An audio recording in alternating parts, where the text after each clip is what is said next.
Testing 1 2 1 2.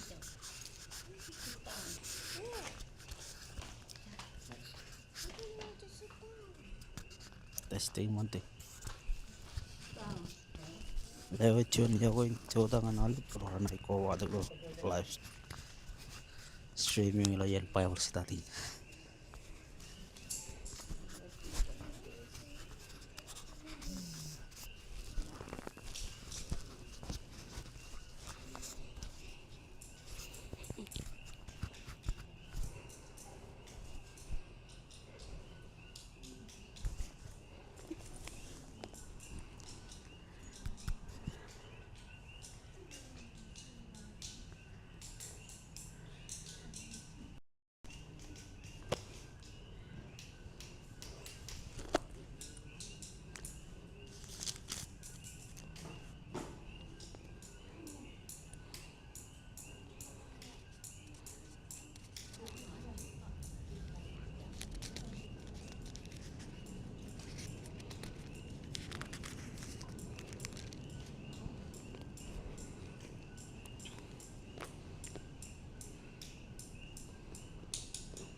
Thế chỗ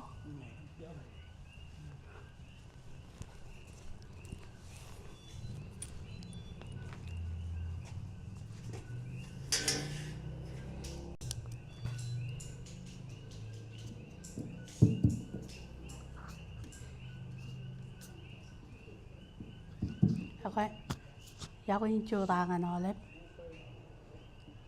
Nan Kamu lo lani Kan raini Chuni na man yana warto ko Bible study Kata Nana ko an ko yara yara Inan Kile Rabelini chemeru wik Yokaray yaran Ragagi chuan chemeru mitchar walipen Parainot karay yaran Kile po tayo Kile kayo yale Rain rebellion ro rajago Nan kile yale bilo chadin in rain chen ringan rutto Em chini yuan wang la go tum yo ko peri jo yup chu ta do Kaya ngan Nela ko mong ruwar Ujida belak manani Em melalan minutin chi Chala ka yeni ni yan Chala ngay ore ro kwarto kage Nela ngane Imi chip chala tayo Ujida ro kage do awain Chen nela nganani jo Chala ka yewat Ik bagar ro kwar Ngi meron kile music wen Wana mala ko tum tel ka yilo Chonaling kabong Kumol tata music Kawe wairu Isko dangan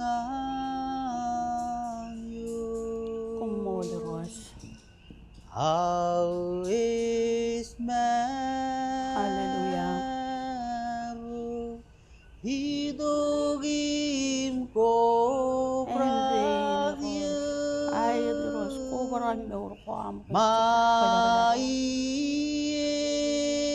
Kumol Hijo pragim sievla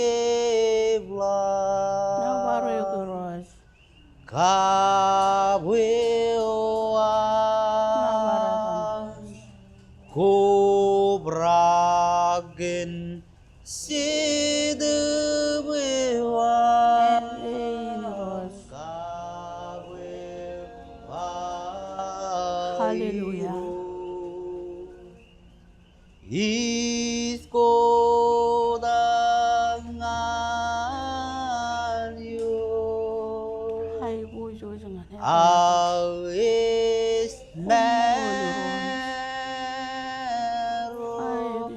Hidugim kobragye maien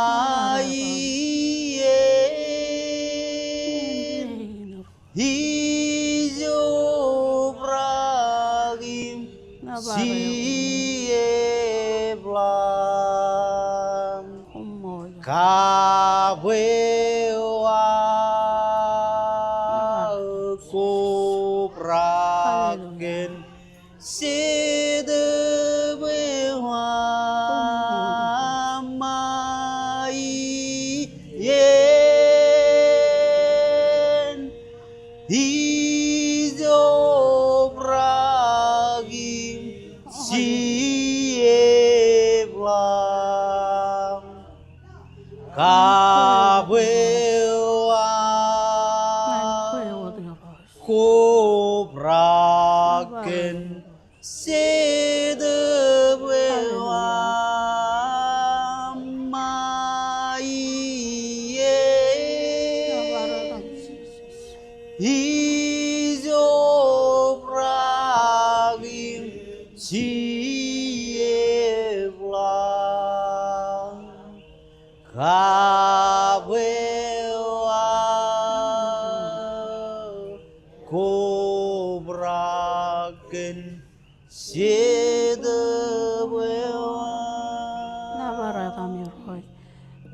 Jadi cara juga cisperi, cincar. Cimi mujilang kami kamu lelek, imkilek kau dejek, ila awai ila ampar ko bata kipendron, aram jero miroj. Kumoli roj dengan raini naman. Roj ila ampar jangan ampar kata kipendron, kata ila andra gince memene podok, kata kau ila cadi ni raini roj yo ere lakam. Lagat ilo puruan ni roj. Imi alabama moli roj kenake. Imi cemmaga yam. Kumoli gani henake inam ramani roj. Imi kachidagi roj kenam chiduk ko jarajar ko en lotok kem. Chenkiya ngan chamalagani en kabungi ni roj. Beri pemi rojam kadang kem menako am rottuno ani ledangan kem. Meladaladum chalayalagi jana yawam kabella mejin chiduk roj. Lajilangin chiduk roj. Nganam pe jangan recibi nane wa makado ko lo chode ni raini ni roj tibang ke mara mi rina mi roj mi jai guji chodo ko jara jara wa parwa e mala ko ni la im kona chidigun to roj wen kadun chon kadun ngan ke mi roj imi roj ke mi kachida roj ko chabre odale meno go mere chaban kilam roj nga imret kabang yeni ni roj nga nam tugum kobot kemi nga nane wam kada ko wam roj kon rubi lagam kanjali rojum kajiba ko ge olep charbala ko ane taum table ila wain roj kemi jai ku ji roj kemi kachida ge roj lapta danga nga jai ku ji gin chap telegan chala wa anarmit pe chala ay roj umen kabitan chuduk ko jara jara mi jai ku ji roj ko moli roj kajaraman kare jaram yo enai podog nane wam roj music to bada men paran wat rain reberim ro reja patto go to lo yalo go air I charga gair roj pokon pokoto gair kaje barok yalo go air ngani jini roj la ampe jak imi pendron ngan katok nano ko amro ko jarajar im rojtel ke mangan mole o roj roj yang ini cara wam kanane wan puro ini roj pokoy min chudak penon ilo am meurum kanam kamana-manan kelamani mai eno ena chabala to ena changchilele o roj kemi char roj kan chawarot manu meta ko baranchap kone atale puruam roj lang e war men ko rechabe karam Romeom rechabe mani roj kon pukula kajen puruam roj imle tongan kem puruan ette puruan kare jarum kijen mejum yawela tata roj en reina charum lewait menotam cheji lawai Ngaluburan pe makajor patata. Ilotan ni Jim Christ Jesus. Kemik parin pa komolo. Jenji marwai men penson. Hallelujah. Cederin manana ran bai men. Ikamolo lani jibaca marung ni bar. Tabaro to gulawai ni loar. Jojak nganarakan. Kada nani jilo chotin rainin. Cederin jerorum. Kada lo chotin rainin jenan wanani. Ran bai men. Amen. Kamolo li roj. Ilo cibugi cinungu radu mi joan sama joba. Colopet cinungu cijina. Eba kumin kamolo li roj kena gaya man. Imani ako jangan indreyo. Kumin kamolo lani. Ya utai cenani utai mcej. Ani ako jangan indreyo. Kumin kamolo li rojo ya kajor ceni rojo utai mcej. Ani ako jangan indreyo. Wote ja kaman menim pulang koral lab. Ani ako jangan indreyo. Har kamanaman lang ko kanan melatelot. Ani ako jangan indreyo. Har jagelaw yon ren urumulaw. Ani ako jangan indreyo. Timjone bayar kamanaman halang malang. Ani ako jangan indreyo. Amen. Oy tendela kalang kapungan ani. Ewane jalak tuan narong tabar minum pulang koi kamani kini yang nganian. Ako ngay narong kacir pe music wen dito roal him jana juto tagong kajaraman ron ilohang ng king karwa umol taga music. Janlewa kalang kapo bangani roy. Eworti wani yola benjala ejide. Eworti wani yola benjala ejiro. Eworti wani yola benjala ejide. Eworti wani yola benjala ejiro.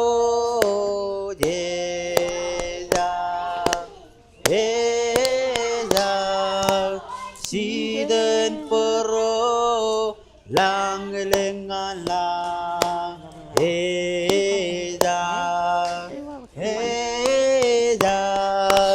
si jeri lo moreja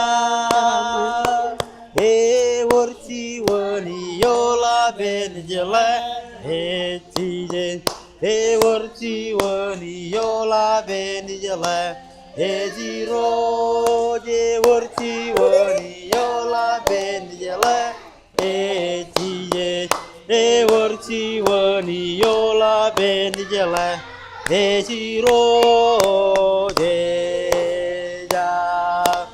eja siden bero lang lengan lang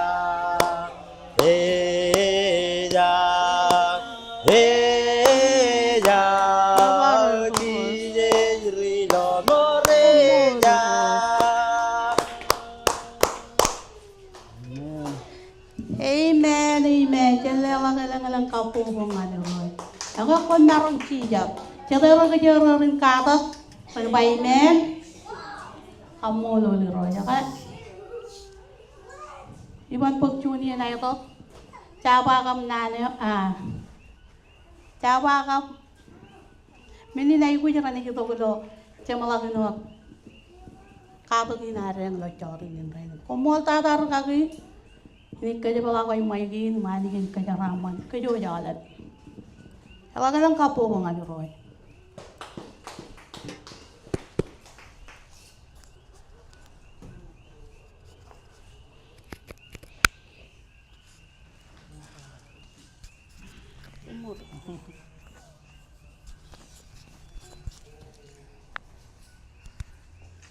Ay, yo pun coba ada.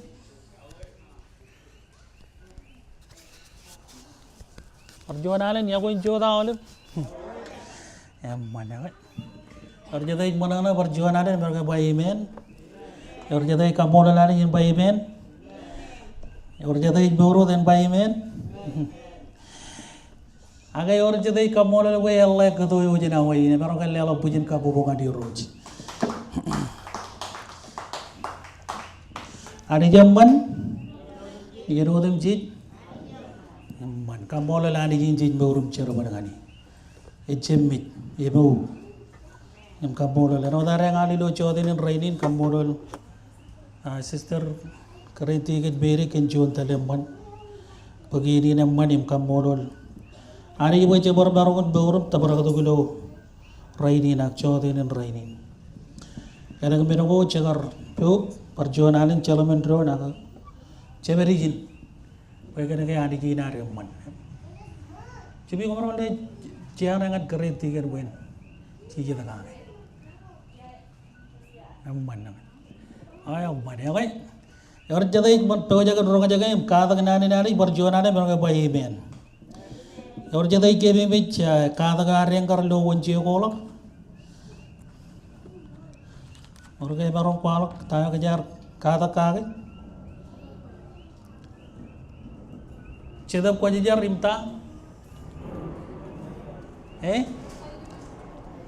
ayat ak tayo gullebin kaata ko are ger kan cedap ko aja organe kemi mi jangar cedap ko aja yim yada kai ebene na or ko rutta ma rorin pui amen em ka jangar kano no kan elang benogo lo ubrakan cedap ko aja rem Ikali jagin an full gojo ratta bagilo yang bagadan cita puja jar. Amen. Kajang jaba bejilo yenar kabung chala gitu cita we beri jinigin. Amen. Ebian kabung gina ralu gune amman kena kay cita puja jar praise diper. Em kajaraman beur ginar. Awak kajang ada jual bala godim cer kena andrega yen. Em lebet paket kajang peri. Ya win joda barang jual ada ngana olebum.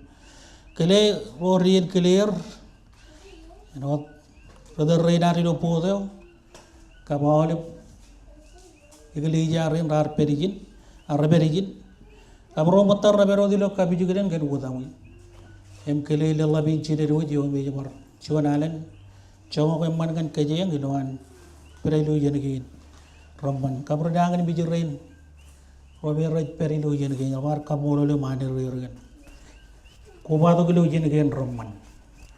Em chamber ka mola narik kanan karwo ini itu korana matareng rejo itu kilo live stream ina degelija ilo platform gain me degelija ini kamade nodar kijan pakai coro tu kan ece bangan kamban cabar tu wae nangan podok em share tayo jawalok akcer pada manci tu pojijar ilo degelija ina ilo revival Marshall School Gospel Church.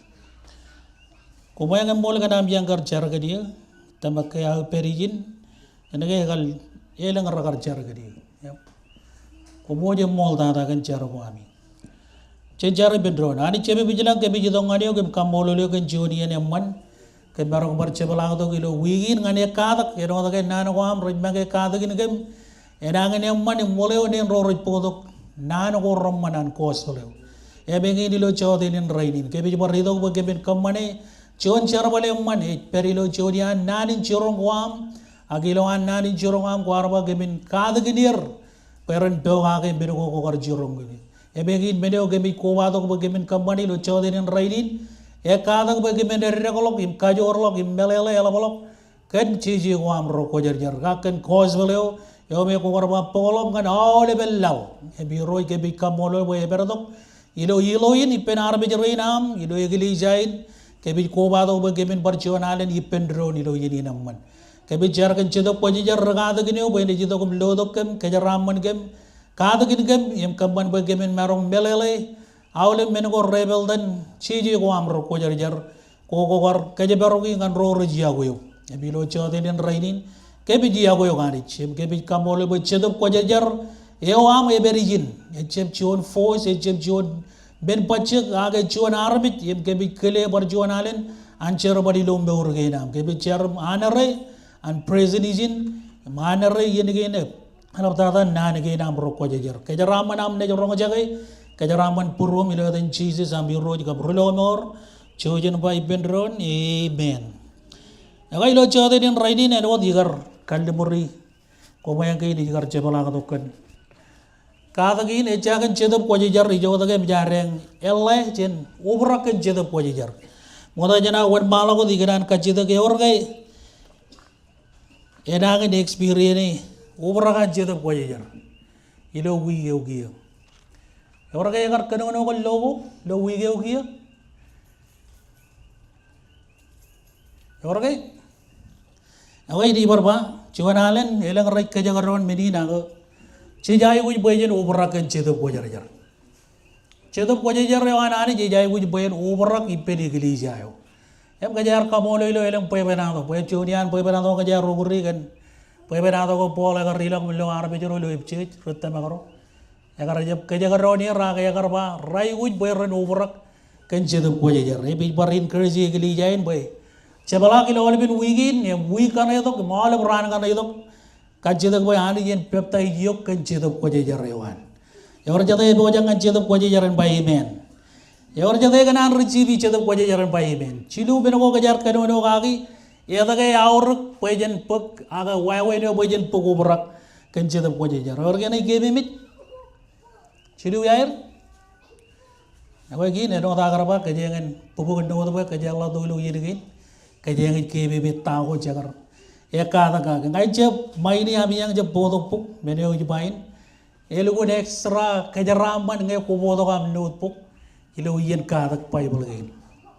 Em chinuyan menago kajar katak kage. Meneo mo kadara yadagay binin aygut jaway chiji jagarba ejon meneo ena walo kilo ran go eli kadara. Kain karwo ngay koy kemi mi jod no daga na yare ngay kali karage. Aramit wodem ji jar regristen rodem ji ramerog in puk ubarakan chetup ko je rorot tabak ramerog puk ubarakan chetup ko je mele gadara abene ogin kajidu gajar kanono gagai e jay bu wor kole imbaro gan chetup ko je amen kole imbaro go gon ubarak awle bran enot gajenga ronga jagan polba ela bola ga kanono gal logo jena awle agar kanono gan an dori lo ka jojo ran agar kajarwal Arjab kareno odgan arjab charo dilo kajinewan agar kajarwal char ilo chedu em beno lu na urgin bagajangan practical akambane ilo areng beurum char balaganari chedu kwaji jar ngai jomra kilo beurgenar chenai kadono gollo em chenai kambane awle brani char pechedi ngai edalem madar kajin majal he adnan ena vocabulary in kadono ganari Akolo ilo am kadono ilo logo im kadono achar ilo chedup yaga koy khalage yo bage iman bejanari amen or jadai kebe mi katak ken ba amen yaga ilo chode din raidin alba banana ba gajenga jido kiye ba gajenga katak kan benil ledo ko an chedup ko jijar ngani gili jayo kajar jab katak ko bajin puk chedup ko jijar age benin ay buju bajin parainot belele kan Benin ledo kuan chedup ngadi gilija ngan member ilani gilija yo e bible kali kar moni ngai benin ledo ko inan chedup wajar rajangan ro chedup kala de lelap ngadi yo yaganan e jebi do jan kanan war mage yak chedup yo e ledo benin ledo ko in ngadi gilija yo yar palo gilo wonje lo ko elang ananik benin ledo ngadi gilija yo elang an cheeses benin ledo ngadi gilija yo em elang an chedup ko jar benin ledo ngani gilija yo e bilo chodin writing kaje ngai kada kage benin ledo ko an chedup ngani gilija mene mo dara iganan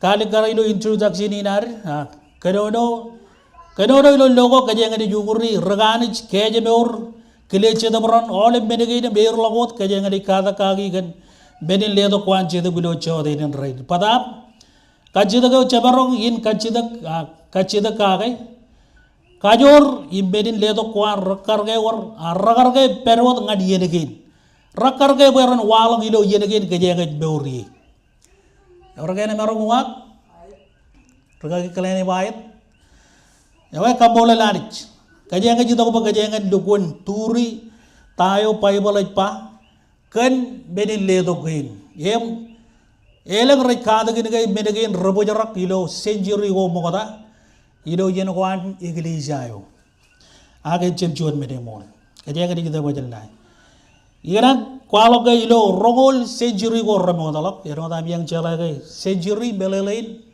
chibugu iyo ilo an chuan century em chỉ nay than beni ni do kajin majal kana chaboy are kajin majal ebibin em ilo rogol century go ramodalok kedono jen kia chen gar kia ngan rogol iyo go ramodalok aga agar gorjuan em magat anche the pojejar ilo egli jago mogoda em golo ilo chimatane mogoda da ilo century rogol century gen egli ja agar laban pigot benin pigot che the pojejar yim charbal kan benin ledo kwan che the pojejar em kamola lanit pegia egli jago agar labai reactive im tabagilo meni ne egli jago naider Pentecostal kaje Pentecostal yor jadai kamola lani jigen Pentecostal in Bible elegen ji kodi nanin Pentecostal ak et belelain simply beleleo anin awle ro tabagilo ya bagdan chedu pojer em ilo century ne no da ba bodada chimatan bodada ilo century me rongoliyo remodalo ago agar jadi terego agar lap kapigot chedo pojer ib lap charbal gan benon ledo kwan chedo pojer ilo igli jayo ago kamola lani chon matan ero dare kada gino da bailo chodin raidin tedamene jine ji janayadan Pentecostal jare benin ledo kainan chedo pojer ragar pokchigir em togailik mataneo gen karo ilo echar rongoliyo in century not rongo century or remodalo togailik matane gen karo egar charabu mualing dak edan brajana edan kurbak tenamene jinin charismatic tenamene jin em ragar kamane jiwane maganido egar tan million regristin rongan nan Pentecostal chep tamak ilo benin ledo kwanjedo ilo bar jiwan wawen ba chep tamak ilo em magad anchedo pojejar eleng yami yang rabarong kalikar kwalo one igli jay chep tamagilo em magadan chedo pojer em egin tamago charismatic tamak denomination gober cherabu waling tak chen rongolio century go ramodalo ragar kachiyo peren chep kamani benegin me agar walo gilo igli jay bodara eno da ba arme jigen idea yawan marme jigen lamana kwan agar kachiyo kredi eleng chega benego we menegin ranje pagjigir akwalo iganan kagay me bijigli jain tayo arme jaraj pa tayo arme jaraj eda boy etche berum chion taktrin nani je taktrin e mol dara amen taktrin e mol e chiji go roko jarjaranani etche mind of man etche kalamalla janana armit imeche waidia an armit arame jara berong bai jo bijo ak nani jeban ugotak amen eleng rone walo to eleng ragar kajeun kamane do century game rongol em rar kajeung boy ren rebiji boy menegen ranjem walo gum bagchigir chedian tamakwan charismatic geraj tamako dilo binin kanono kon kosgo echalo embagadan chid e dogin chabat poro jage nanin kwalo porol ebut egin tamago an charismatic ak Pentecostal tamak idogum rogajage naneo em rogajage naneo pog menin pulong goilo nane wan walo ilo an chida pojejar confirme nan in kwalo kwar amen kamola lani igen moli kajene wallal dagam rogajage ageno da ba igar kajogon research benin walo gilo taine walo igar walo edage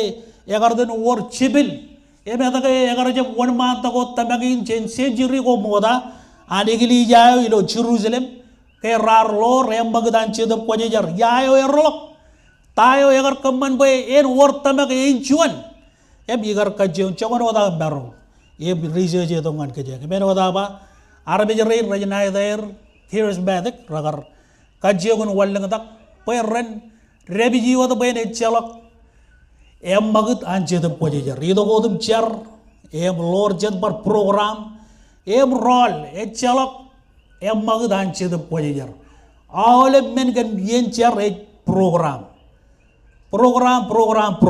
em e chebana program akche diene ga chelok kamman program e rebi janje the pojejar em magut lo yen ga inar or jada jarre ijo chidubana ani ge peri ijo eorta Anam what? Arabe Joran Ani Rechem Bijak can program. Raja Lord Telan Chedap Quajar. If Chedap Quajar, Evan Cherbal, if Quachem Marugan Rebijan Cherbal. Agaramic Bagay, can I the Iwan and Odava?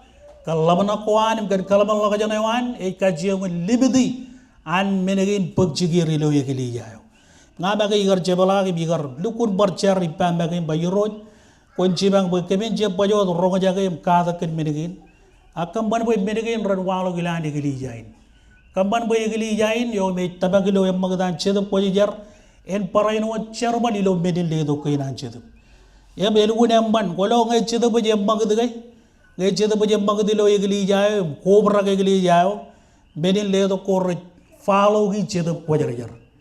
Embra Luda Gilo Gilijayo, Menagin Ralawalo. Red Kalak Cherbaleo Anadi. Your Jadagan by Cherbaleo and Kalak and by Amen. Cherbalan Ali Chep Kalak and Chabarot Entertainment program one Egilia. Chabarok Command Entertainment in Karak, Apollo Evan Kalak Egilia Nadi.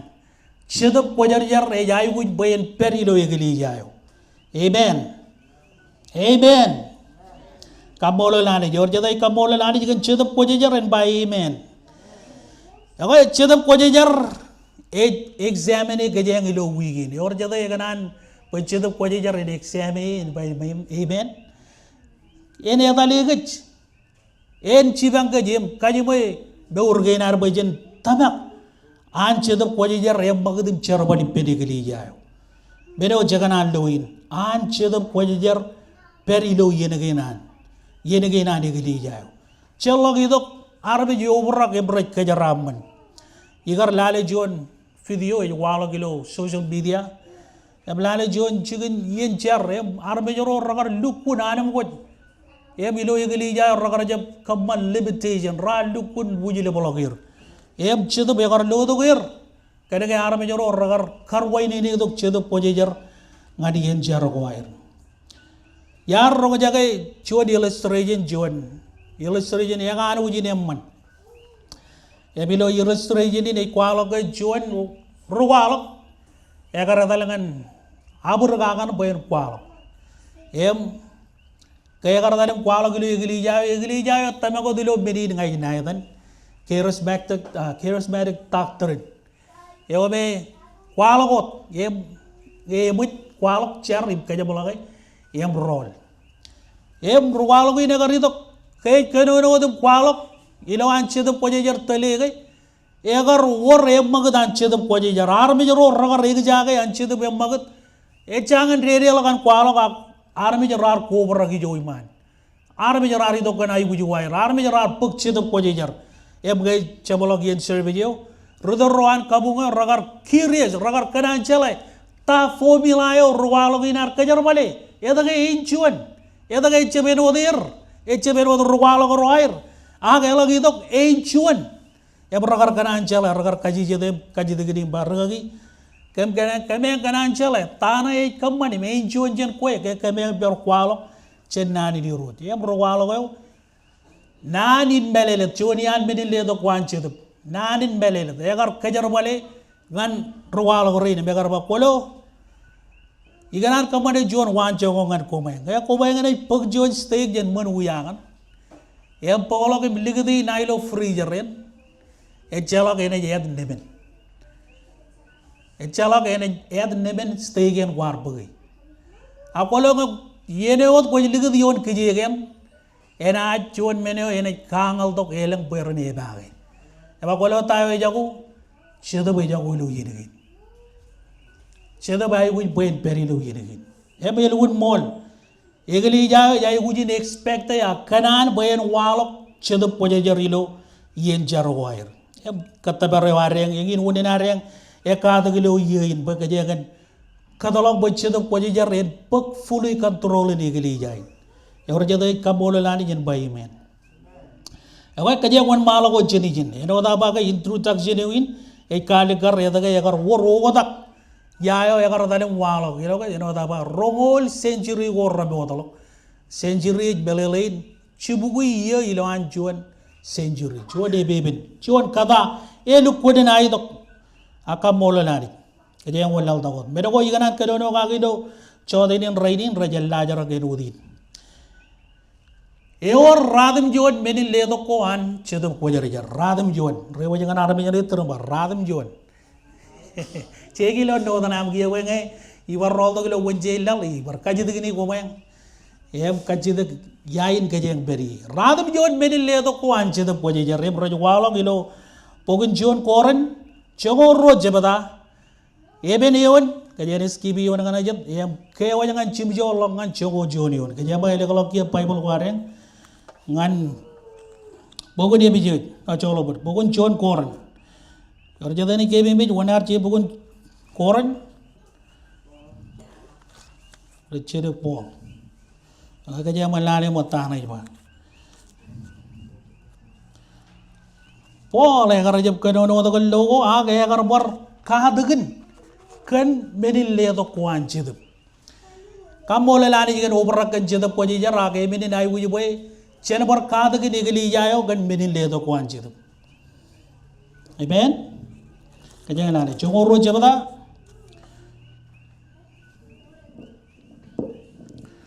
Cungoro jabata kap.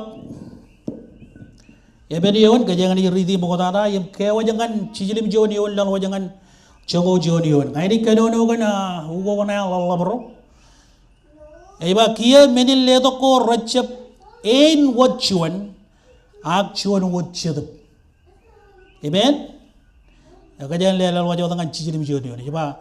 I am with the leather and chabero the army and chid of wallop, pain, magay, kagajor, kage. Amen? Emutta? Emutta? Anayon neighbor. Emutta? Emo the leather. A javelella, lelang and went quay, Rajaleo and quay. Amen.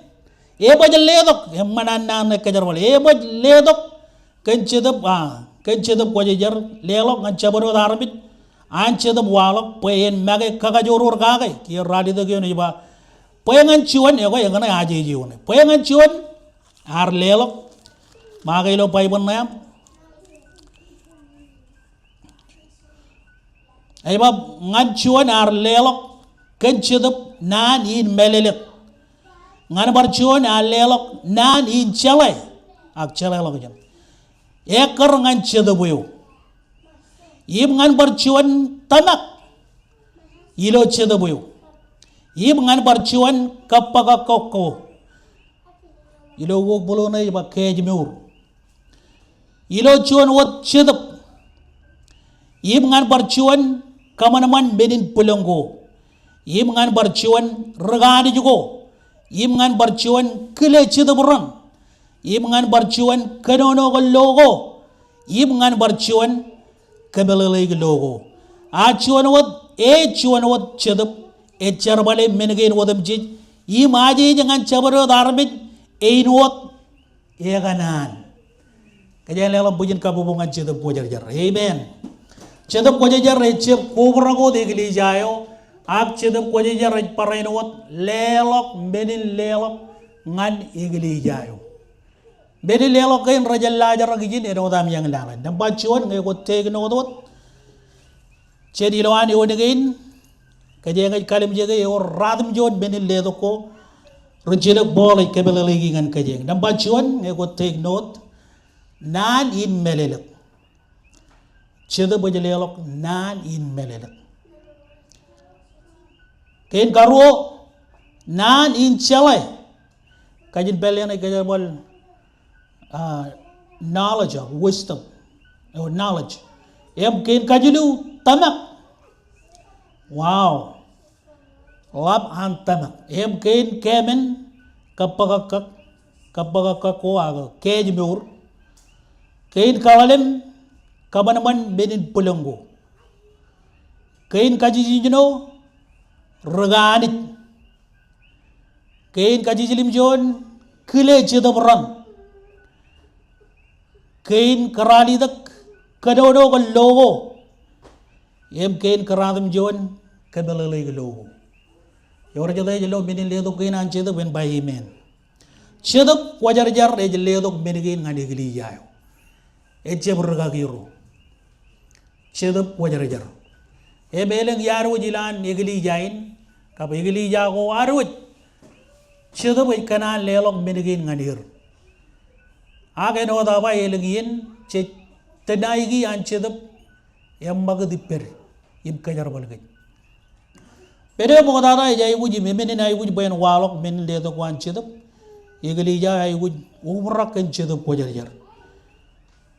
Pagana kay menin le to ken ran marong in operate ilo beuran ratam pat tamagaya itamaga chedap menin le to ken an chedap raja operate dipen ro e bujair ubrak kan chedap wajar. Elegar Christian robe ilan egilija rancangan poko berakan cedap wajar. Em ilo yene orang oberakan cedap wajar cedap lelok menin lelok kain ngadir. Kajangan di cedap ilo wajah dalam dukun teberigi belelege kebelelego kan menin lelok kainan cedap ngadi egilija yo. Ikan agi pekajangan wawin ad menegin idok ragar idok jenia. Eta kaya rualo giji di pen pola ke cicip lo pen pida ya karja kualo kilo ranin pen tu gojo el marong leng kaji te kereta ini ilo are kadak bible kay em kebuji leng ben kay kon bar waram kaji te gipe eta kaya walo eta kaya karja periji ele ya ijo kay kay kon marong melele em serje nadi jim pigode bo kon melele ka em kabolo nadi ko may nga jebay with serje ber gagi nabi kar Luko jolo kala biyen bain podok ngan komay em lali lo cheche gorro ko je bedeo mo dara bedeo gin karuo belil le do kain an cheda broj perot yim rabarong in walo ko raidin ngadi iglesia yo kajang lali mo gilo bogod mak yorga joni mo nan ridi dok mak chongo jijino jebada chongo lali ngan chongo radi de yon ada kalangan bogod mak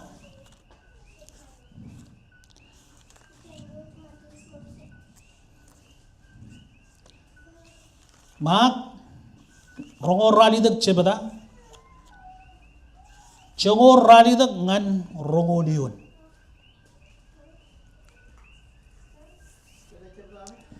mak cengo jino cebada cengo lalim ngan cengor ralidak cebada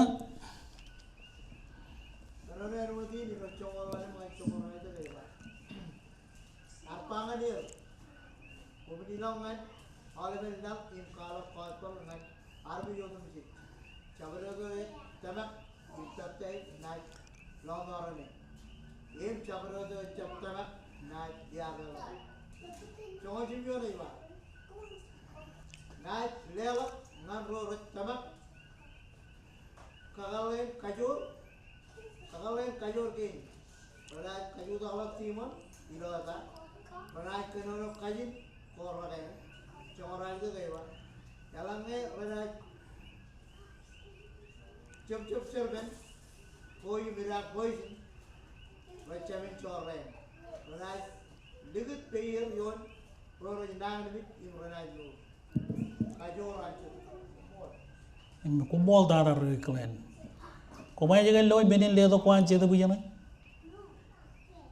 Ecai rodan Paul kar kedono kagi, ciji jagar Kanono mogota jadi, agar kualok kay Arabi jaradilok, em kualok kan kuas beliau, em iganan pagan yonin bayluin, cuan yonin elpan kay tu limo. Kalau nanagi dan magilo cepatain jongo jijino kap jongo lalemngan jongo radam juan, raja relok ipen tayo bedo ipaylo, rongo radi dak cepata, ilo bukan bedo kap jongo radam juan ngan rongo liun, orang kan ikeme betain ay walok ilo yonin. Nanenta Nani churongo yala pan Jesus. Ojib jegilo no tanayam. Yo no go rogo in rekali kargan. Nani churongo yala pan Jesus. Yo nani churongo yala pan Jesus. Ilok im kwalo ngania. Ilok ngania. Aule bellau. Amen. Em ilo yodin kajang aridi jaba. Ranat tamak. Im benin leto kain rachino im ko jelo air jerwal wane o yagar ba menigin walajan Paul chiji amen kaya je melolo ka chiji yarba ngai di jilok ngai ba dilok em malang ngani ba dilok kana ngai i ba dilok raga de ne ba ditu Richibang Chidup Wajar. Chiji Jalagayadal Chidup Edok Richibang and Kajang. Chonian Menugo Chidup with Kamani lo Burginar, Ejeledok Fufili Tayo me Chiji Jagarba. Ilok im Qualok can cause value. Ngan audible law. Amen. Kadane wanani jidem Kojalata Kajang Pero de lo process it. In Qualok can cause value ngan audible law. Elang Lalago Rajang and Rong. Elang tribe Rajang and Rong can cause value. Elang Jiggin Oilo Lalin, Arabic Rajai there, Chen Public, Parent Rebijot Manteneto, im Kabungan Adi Wano, Perachim Ganan Peri Loblit. Akabolani ba cause value chim Pojaragani Longan Jiggin. Chodian John Ran a Karantai Bible. Ngay na may Qualo cause value and Chabat Dada Ilaw, Yogoro Tola Dada Ilaw, and I Jidok Chabalago. Kajang Pero de lo processing. Aramij Regilok in Kachuda Galija, Yilong and Chogo were company, Great Commission on the road. Agnan in Chirongo Yelp on the road. Yodagain Roalip, Mark, Chen, Pew Boy in Ewan, Egar Qualok, Nanagan Gigi Jagarba. Mado Elogidok, Age Re, Tayo, Mark, Egar Porpa. Can Nan in Chirogin and cheeses. Emin Kagame Audible, Nan in Chirogin and cheeses again. Ejep John Meneome, Emman Kalibijaga Komarova, Nan in Chirongo Yalaman cheeses, Yemimut, Elangrajba Nanin Boy. You're Nan in Chirongo Yalap and cheeses, Ebojarak Meleleujin. Apollo or men etino in Robula Gilo Nanin. Kajang and Jalane, and again be cheeses, Yarkano Gagilo, Yon night. You would again Chimor Chiborchapo road, get Nadin Chirongo Yalaman cheeses, Im Nad again cheeses, Kabuli and Kajiba Charbal again, Rolap. Rajangan Ebibino and Igilijayo and Anik. Kolo Ebibin again Peri and Igilijayo. Im Chidu. Amen. Igilijayo, Pero de lo Raidin, Ebigilijayo, Bortokotan Raidin, Ebigilijayo, and I would buy Cherbale Menin Ledo Quanchi of Raidin. Rachang and Chago Menagin. Rabero and Raidin. Amen. Kajang Kadagam Lali Lalagum, look good Kubujilo, Nan in Chirona, Yalaban cheeses, I, Beno and Managin, Tijalo, Nanagan cheeses, Yagar Chirolo, Egili Jayo way, any other Mogadang and Lalo them jit. Can cause value. Edel can cause value, and all that yon Chomola Limpa, Ragaki Klanagar Ridi. Yim, Iloar Kamani Menin, Chit Kagarmol Tayo cheese Jagarba. Lautang and Kia, 21st century Kajang Peri. All have been reject advance. Up, Megarda, very little one chedap, right pero the gun riding. Kate Garwo, Chizi Jagarbar Churo Egli Jayo Boyen, Qualo can Nujo Emman and Army Wodem Chit. Away, Chijabar Perido, where we need. Elang Army Rajai Wuji cause value. Elang Chicken or Rabella Rajai Wuji cause value. Kabolo Ladi. Medogan Kajulu. Im Rorana Chelet, Magadin, and Nan in Chirongo Yalaban, you wrote. Karangani one, you're getting Kalim Jagana. Ejakampajan Ragagi Ridi. One, regular Komaro Ridi. Hello, Nan in Chirogina and Yalap, cheeses are Nan in Chirongan cheeses Yalap, and I Kajaraman Armijari, Kajamaro Jagamagilo, and Ragagi Barridi. Barridi to Mogoyona Ragagilo. Chomo Lali Mion Laloi.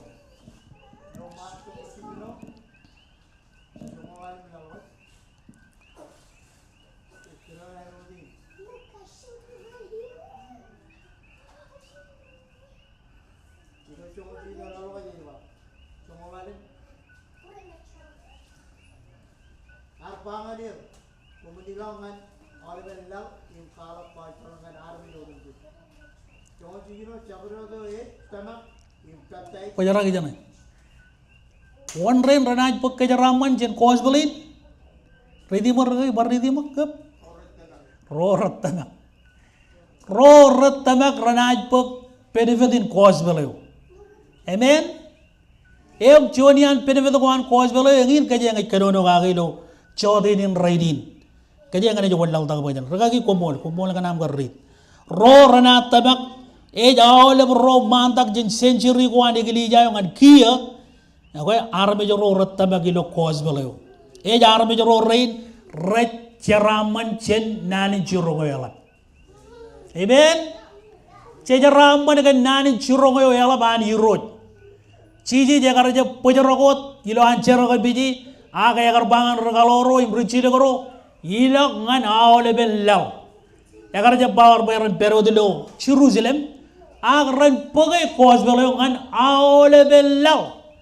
Emji kamolo lani je bekajeng benefit ceramanin chen chirogi nelam nan in chirogo yalaban yirot kajaraman beurgainar. Amen.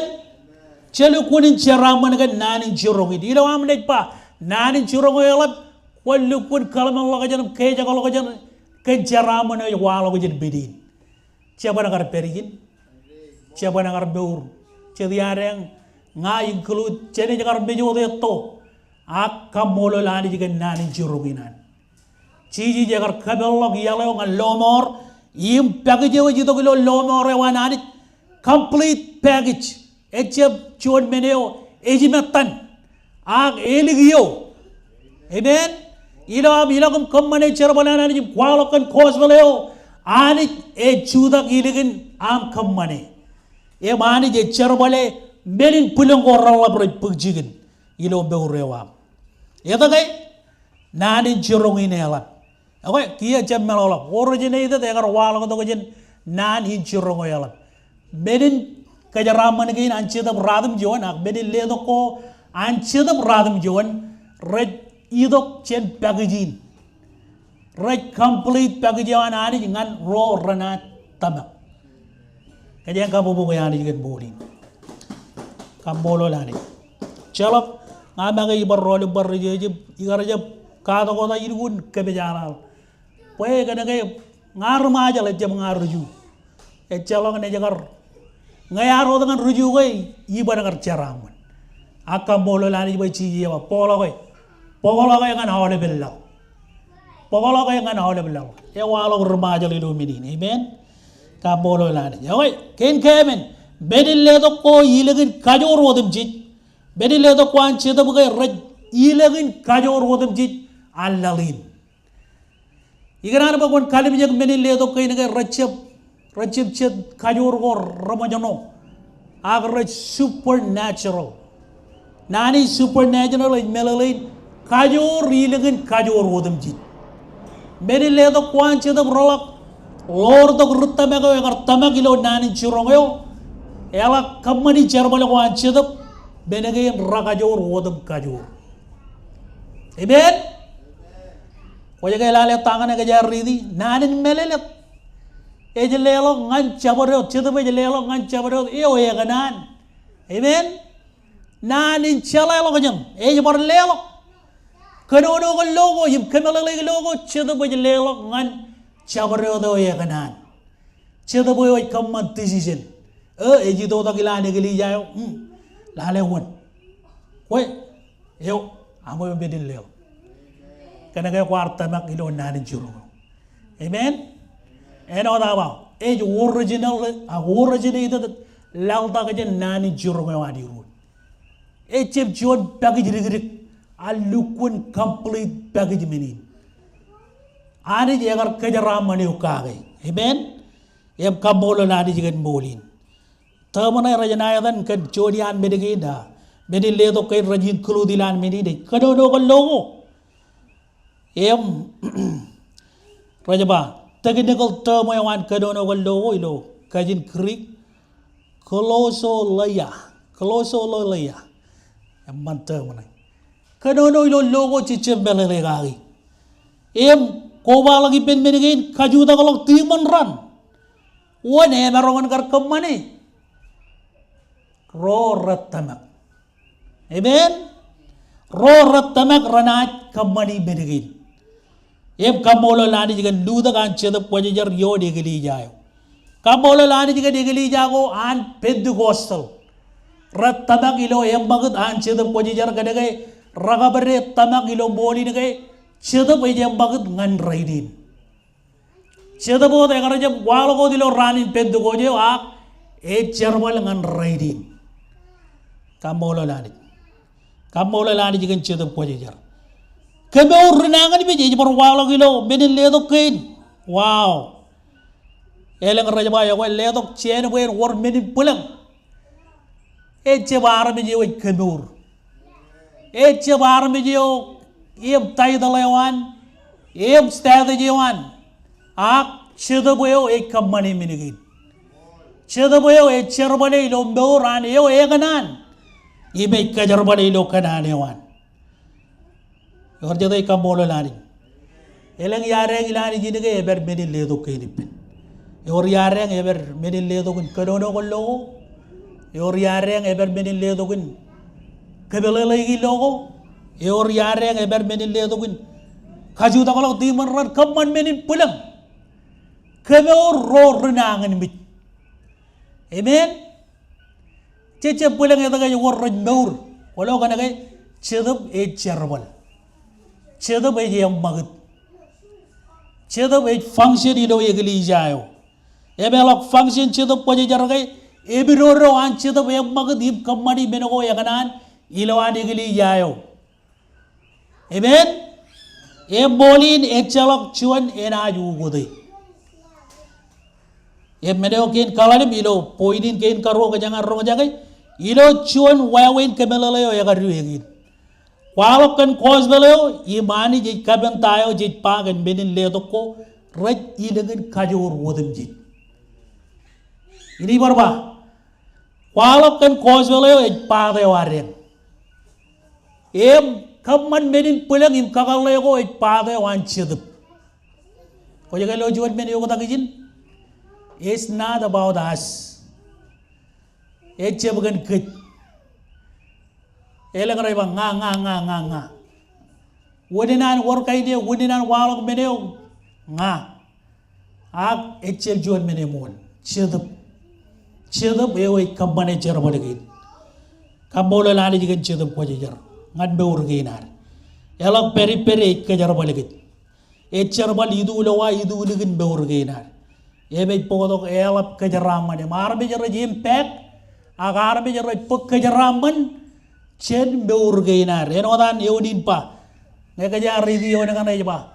Lelang ngan kakajurur kagai. Eche bak kakajur yuk. Kakajurur kagai. Bela lain kalau pegmenin liatok kain. Waj kakajur regili jayo. Elang kakajur rilot tamagayo. Kena kay sedap agar luda waj menin liatok kain ngani. Kaya makabubukai ani jikan sedap waj jar. Remmenyo kaya ni bajarak ilo chode inin kagai. Kain kajuri rorat regaloran cici rajai wuj bayran. Pyoga ke kato kuan ngan chamalogin. Cici jagar bailo nanin churungo. Echa nanin churungo. Yadal ngana ole bellau walok im kadagin yer bayran da. Pyoga ke nanne pyoga ke. Eb chonian meno ko jai wuj bayjan kadagin igli jaga ke. Benin ledo kuan chidu. Amen. Ever perilo packaging. Packaging ilo nanin chirogin ever permenin im chijai wuj bayjan kadagin igli jayo. Igli jayo bayan marogin yadal im belele rebel dan cherbalio anani. Im waweneo ani jaganan ngadi igli jayo. Barjonanen ani jebai wuji program. Chedap wajar ngai per etal igli janani. Amen. Kajian kapupo kaya ani jigen eleng kapupo kambola lani jigen boni ngan kajian. Oke kajian kabene logilo nanin chiro konan cici jilo rongo rali dak jabata indukun pagai yang mana kajian indukun pagai jeni. Ecemta ini me regagi rai ni pawata kajian ngalani. Rongo rali dak in jongo radem jonion ngan rongo lion ilon nanan cici jaba innam komandilak im kaman regalora kaman riailong kodem cici bayran regalora. Em baptizer ilo dan cema im neji im cedap pojijar ki rongolio ni bata im ta kadagin wan roratama komol degen ko jilu ko ronga jage roratama ko beleo rajai wuj bayran pyoga ge kos beleo siap tamage wat ak pyoga ge. Amen. Amen. Boleh in anari.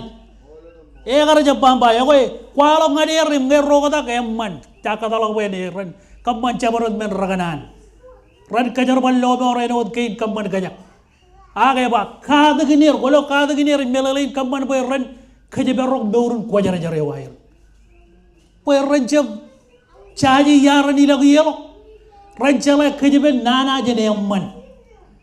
Ranchella Tan Kilanani, Im Tai Chaban Kilanani. Ela work hard again, Arabic Rogaman and Canana wire. Arabic Rajabawi.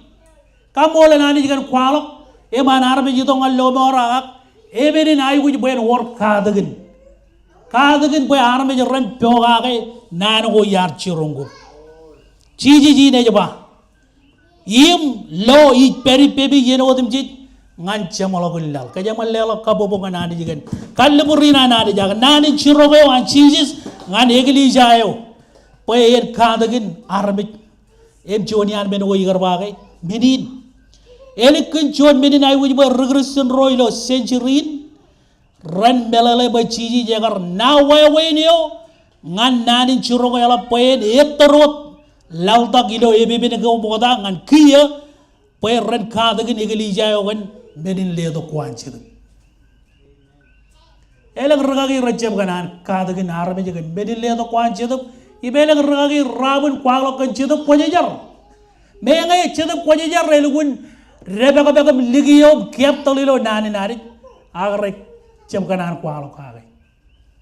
Yadagay, Ijaji Yadagay. Ah, Chiji Jagarwa, Kadaginir Benego them Jit.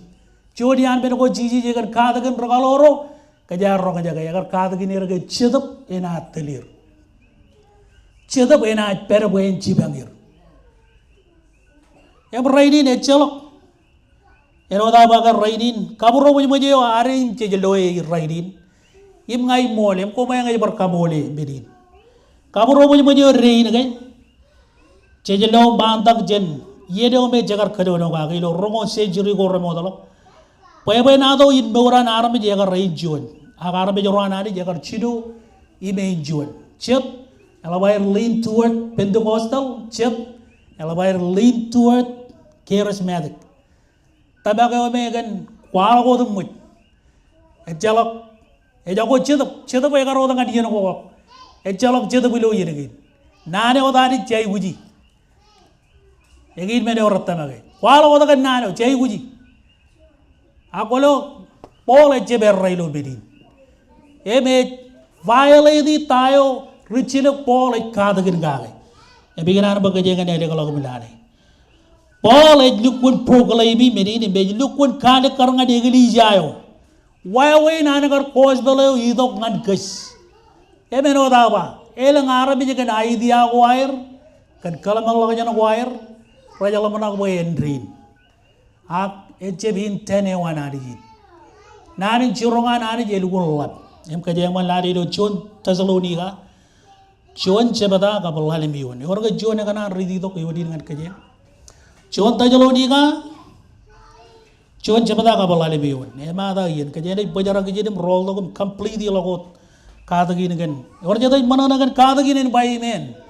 Or Jadagan low and many leather quanches of Chervali pen and by men. Amen. Kajang and Chebijang. Any Jidok Chedab Kajarabadi Chebijak. You don't want Ragagi. Well, larger Mandara.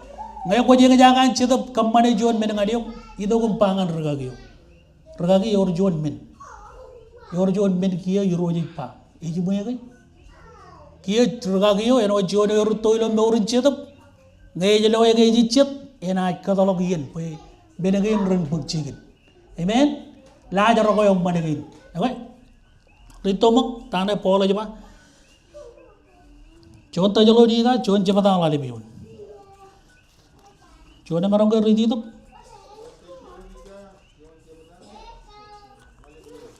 kumul tar.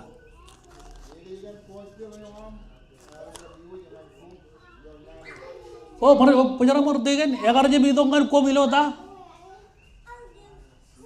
Ilo nanot. Ini kan tanaman charismatic nanot. Boy, aga what malagot tigit, cholo pun.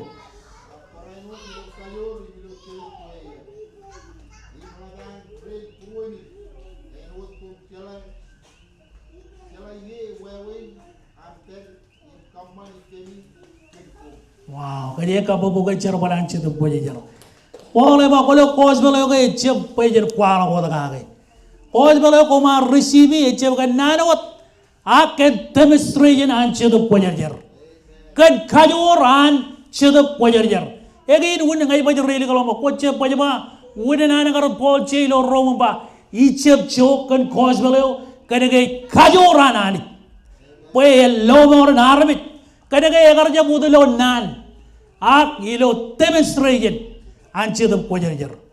Ceda agar rem bagat, kalau kuan ragalo ro ilo rano ko ilo century ko, ragar jam nan awat. Ak ragalo kualo kani je juda kalikin kualo kuair, im kaman benin pulang. Ari je confirme nani o kan benin pulang, im kadin benin ledo ko anci tu. Egin mene oi kaman bo egili jayo en webe urur e chep chon egili jayo kwalo ko dilo nan age je embag dilo embag dan chedop ko jayo e chep libidi e kan program arabe je raj mejolok arabe je raj chebay bo ilo beurun chedop kadage e mo ar kalmuji chedop ko jayo age chena kadalog yen emman ngai chedop cholo ber boy kwalo ngai jene kadalog yen ngan chedop ene chero igaran kwalo kai chebo du bini demonstration an chedop e chep kamman bokon kwalo got age chuda ka ligun tayo got pa ani je kamole ga kwalo kan nani churo ko yala ko chuda ka ligun cherbale wanani kwalo kammane ani je sepodo e melak sepodo kai benin pulang goroj pagjigen arame je roj lo kabeur egin wunan war altar kol rogalo roj kolak em roj ye kirdamandak kadaga yenago gain ramman e melak wan mandak arame je roj lo kajaramban jenani benin le to kwanche da roj ay wuj flow ilo yenagain anche da kabolo lani jigan kwalak ako elang roj kwalak ko dum ako lale tane bolo ba kos balo kumar rong agar je bido ko dilo nan aga agar kan kajoran chidu em je jay guji kain em magdr dei dilo geli jayo or jada jarre egeli jagay na raja guj pojaro ka jen program kalau bang lo ka jen pro worry kan program je jay guj kakay ni jarwe kan ke program ak ewi yedan chidu biper amen kambolal benegen ramerongun second teri aj ngai jenaj ligi chedap ko je renaj lang men ko je lo ilo yede geinar enaj lang ka jaraman ko je pagi lo serbi je geinar arbe je recheb yido ko dum rol bein wat bogoda arana ji do gum rol bein juan meno je kananin meno je changa geidum changware bein wal gilani gili ja geinar amen kambolal lari jigen tabagin kejale ala bujin kabobongan di road agar kalmar lo kajar gan menini ba wow cheja ay wuji chedabuin me pola jaba chabo dilo nanin kwalo agilo kajuran chedab kaja lela bujin kabu bukan iro jorga kachida kaja ne bajara gijin ran rigareng yen orga kachida wala janar kaja molog ine ne no tijilo wakana wan kien kamola ladi jiga diri paler wonche la ligadam yang kachida ngan wonche la lemman kai em kajeng rol to kom lale yana kajeng peri berjonalen itaba kem banang am yang kar roga jagai yayo yakar kamman pedi walok benin le to kina jido raji to kilo nani jiro kina jesus complete package ngan kwe ngan nga ngan kayut ana ani ngan kayut cecep MTN ilo cerobani yor kopan peri ilo cerobani nanani amen kadang ani je mejan kabarung ani jala balap kebi kambolo le barjonanen ke joni en amman kebi kambolo le kanan cheda lodo kem kajaraman ke milo yedin kan kadagin kebi jipen drone ka ga ilo weekend mal kebi jarben kon continue yim kajaraman perom yim kamman bagamen marmun receive benege dilo be urgena cheda pojelo chogonam kole baro ga ga kanan limidi en ge nam bi roy kebi jarbo kon chibang ke bagamen jem lo dijin agamen chino im loy loy git kabiji gene wam chicken job wam ilan wago wam bi jogo chabarot gamen experience anche the pojer kanono wan kan kajar balagan im kammanilang binin pulang ilong beurginam. Perjuangan kami carakan rodem lewat cawdinin cabaginam. Awalem binin ay wujud golo cawdinin. Ilo dan Jesus ambil roh kabur lewamor kumbolot. Celela bujen kabubungan iroj. Amen, amen. Ani jen kejaraman oleh bejamalak yedin. Mai wanjilal ngeman man kelani iroj. Cene jebor cebalaga tu kan continue. Siri jen kata kinare. Kubo je mol dara kejar kami.